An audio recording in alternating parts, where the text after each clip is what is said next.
Today we're going to make my version of a vegetarian chili. It's a vegetarian meaning there's no meat. Otherwise it's pretty much a chili. Let's go.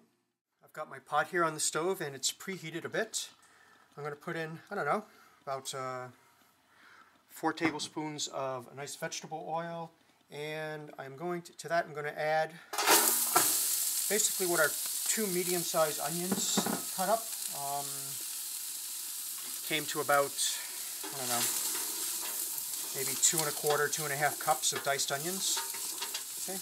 One of the nice things you can do these days is you can buy diced onions already diced up for you in a lot of supermarkets, so you don't even have to bother with that. You don't have to cry over it. Okay. I'm also going to add 2 large cloves of garlic that I've kind of roughly chopped up. Okay. The idea here is to saute these onions. I'm going to let them sweat down, and I'm actually going to let them brown a little bit to sort of bring out the natural sugars that are in that onion. Okay. This is going to take about 10 or 15 minutes or so, so we'll come back when that's done.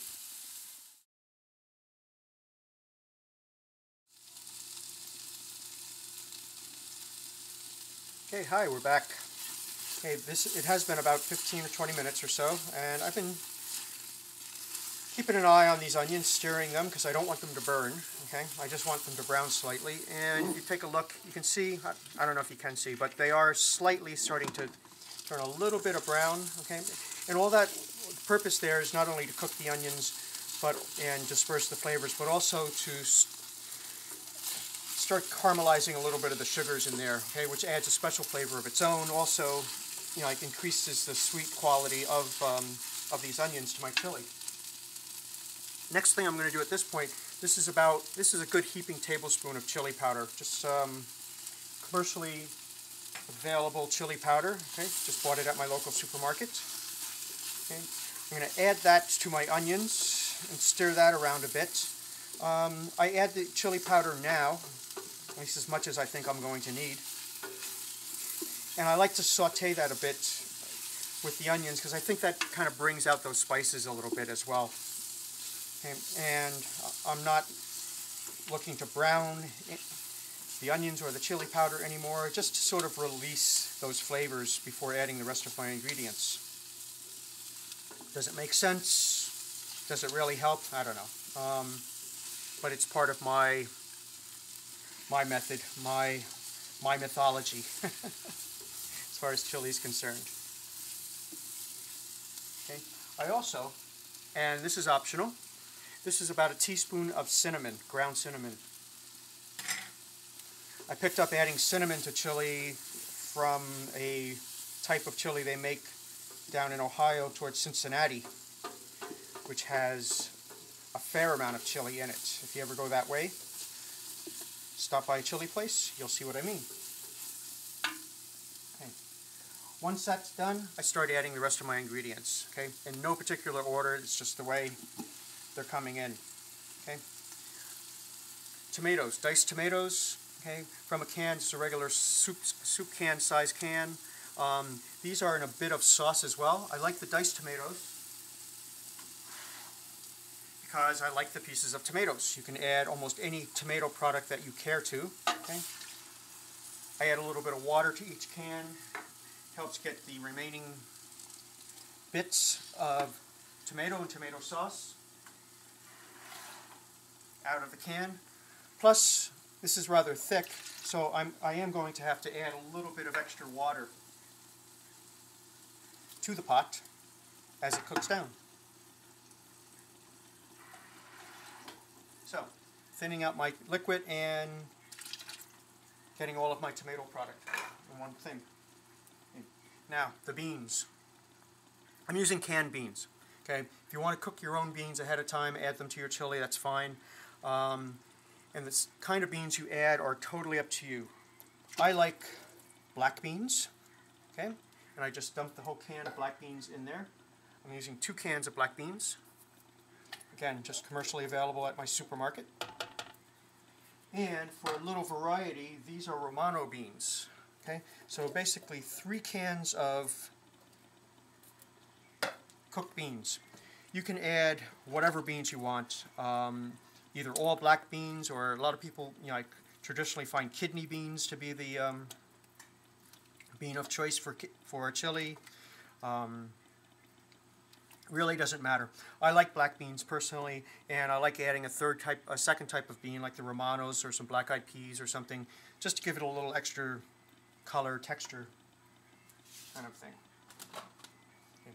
Now, I also add, for my vegetarian chili, this is a commercially available ground meat substitute. Okay, it's made from wheat protein and soy.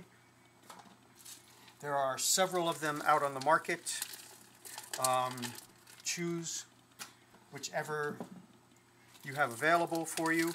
I add it for a couple reasons. One is it adds that authentic kind of ground beef texture to my vegetarian chili. It adds a good amount of protein to my chili, and it also helps thicken the chili. Okay, you don't have to cook this at all. Depending on the kind that you get, if you'd like to brown up your chili ahead of time, or your meat substitute ahead of time, that's fine. And you can use regular hamburger instead of this meat substitute and make this a non-vegetarian chili as well. Okay, so everything the same, but the meat substitute becomes ground beef. In that case, I would brown off that ground beef ahead of time and add it to my chili after. Browning off the ground beef ahead of time is really nice, because then you have the opportunity to drain away some of the fat that could come out of it.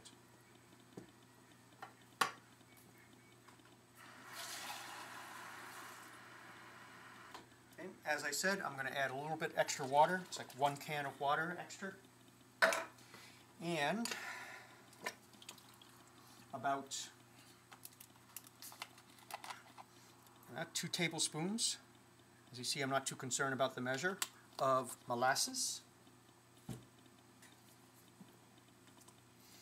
And here's another strange one, a piece of unsweetened dark chocolate, right to the pot. Okay, the chocolate will melt and incorporate into the chili.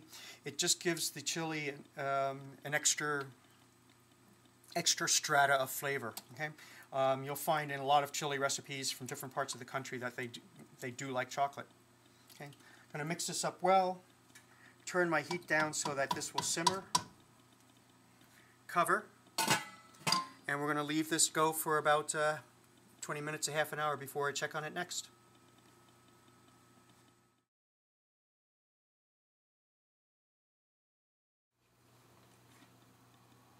Okay, welcome back. I'm going to test my chili here. It's been simmering actually for about 2.5 hours, which is real nice. One of the good things about chili is you can't overcook it. And of course, like most people think like the longer you cook it, the better it is. It's also one of those things, like a lot of soups and stews. I don't know. Don't ask me why, but it tastes better the next day. Real nice. I'm going to add a little bit of fresh ground pepper, black pepper, to it, and that's about it. I get out of the habit, if you're in it, of both adding pepper and salt to anything that you cook down for a long time, soups or stews and things like that, until the very last minute, until it's just about done.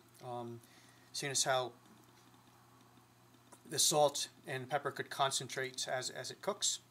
Okay, but this chili looks really nice, and I'm just going to serve up a bowl here.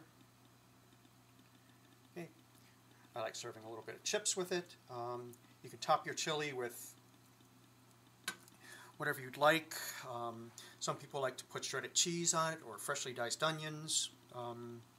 Whatever your preference is, enjoy. And that's how simple it actually was to make that chili. So, make a big pot, put it in the fridge, freeze it. It stays great, quick and easy, and hope you'll try it, and I hope you'll enjoy.